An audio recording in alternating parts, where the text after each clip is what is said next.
भोपाल में आरक्षण को लेकर बोली पूर्व महापौर व वर्तमान विधायक कृष्णा गौर। उन्होंने कहा कि नगर निगम भोपाल में महापौर का पद ओबीसी महिला के लिए आरक्षित हुआ है, क्योंकि मैं जिस वर्ग से आती हूं वह भी ओबीसी है। महापौर पद के लिए स्वाभाविक रूप से सबकी नजरों में यही है कि ओबीसी महिला के रूप में प्रबल दावेदार मैं ही हूँ, जबकि ऐसा नहीं है। हमारी पार्टी में और भी महिलाएं हैं जो ओबीसी वर्ग से आती हैं।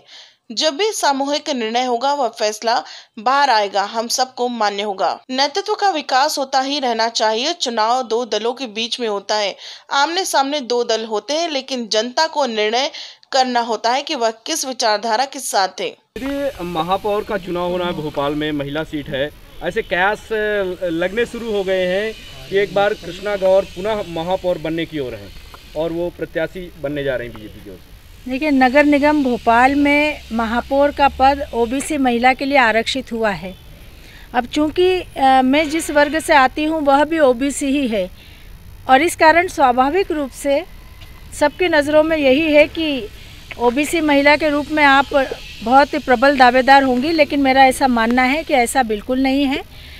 हमारी पार्टी में और भी बहुत सारी महिलाएं हैं जो ओबीसी वर्ग से आती हैं, और किसी के भी बारे में जब भी कोई निर्णय होगा वो हमारा प्रदेश संगठन सामूहिक नेतृत्व सामूहिक निर्णय के माध्यम से करेगा, और इसलिए जब सामूहिक निर्णय होगा तो वह फैसला बाहर आएगा और वो हम सबको मान्य होगा। तो मुझे लगता है कि हमें इंतज़ार करना चाहिए। पार्टी संगठन से बहुत अच्छा निर्णय हमको सुनने को मिलेगा। गैर विधायक हैं, हम उनको ज़्यादा तवज्जो दी जाएगी। नहीं, बहुत अच्छी बात है। वैसे भी नेतृत्व का विकास तो होता ही रहना चाहिए, और यदि बहुत अच्छे नेतृत्वकर्ता मिलते हैं पार्टी में तो निश्चित रूप से उस पर भी विचार करना चाहिए। मैं प्रदेश अध्यक्ष जी की बात से पूरी तरह से सहमत हूँ। यदि आपको पार्टी टिकट देती है तो चुनाव लड़ेंगे। देखिए, मैं आपको मौका दे तो आप दूसरे प्रत्याशी महिला ओबीसी प्रत्याशी के लिए अपना पद दावेदारी छोड़ सकती हैं। देखिए, चुनाव तो दो दलों के बीच में होता है, और इसलिए चुनाव जब होता है तो सामने और आमने दल होते हैं। मैं जिस विचारधारा के लिए काम कर रही हूँ मैं उसके लिए काम करूँगी, और अन्य राजनीतिक दल जिस विचारधारा के लिए काम कर रहा है उसका प्रत्याशी उसके लिए काम करेगा। जनता को निर्णय करना होता है कि वो किस विचारधारा के साथ है, और इसलिए मुझे लगता है कि अब जब आरक्षण की प्रक्रिया संपन्न हो गई है, भोपाल नगर निगम के महापौर का पद ओबीसी महिला के लिए आरक्षित हो गया है, तो निश्चित रूप से बहुत अच्छा निर्णय भारतीय जनता पार्टी महिला के बारे में लेगी। पार्टी के लिए जिताऊ कैंडिडेट आप हैं, अगर आपको पार्टी ऑफर करेगी तो आप मना करेंगी कि नहीं?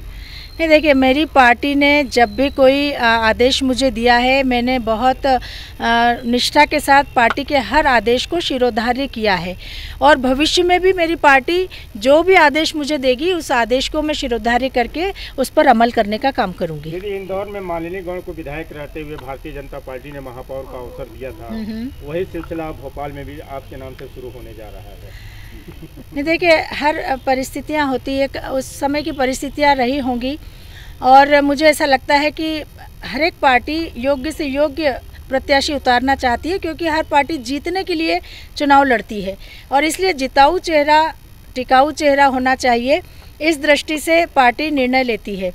मुझे लगता है कि जब पिछली बार इंदौर में महापौर का पद ओबीसी महिला के लिए आरक्षित हुआ था तो उसमें सबसे योग्य और जीतने वाली प्रत्याशी अगर कोई थी तो वो मालिनी गौड़ जी थी, और इसीलिए पार्टी ने उनके लिए फैसला लिया, और उन्होंने बहुत अच्छा प्रदर्शन भी किया। हमने 5 साल देखा कि बहुत अच्छी प्रशासनिक क्षमता का परिचय उन्होंने दिया, तो उसी से साबित होता है कि पार्टी जब भी फैसला लेती है बहुत बेहतर फैसला लेती है।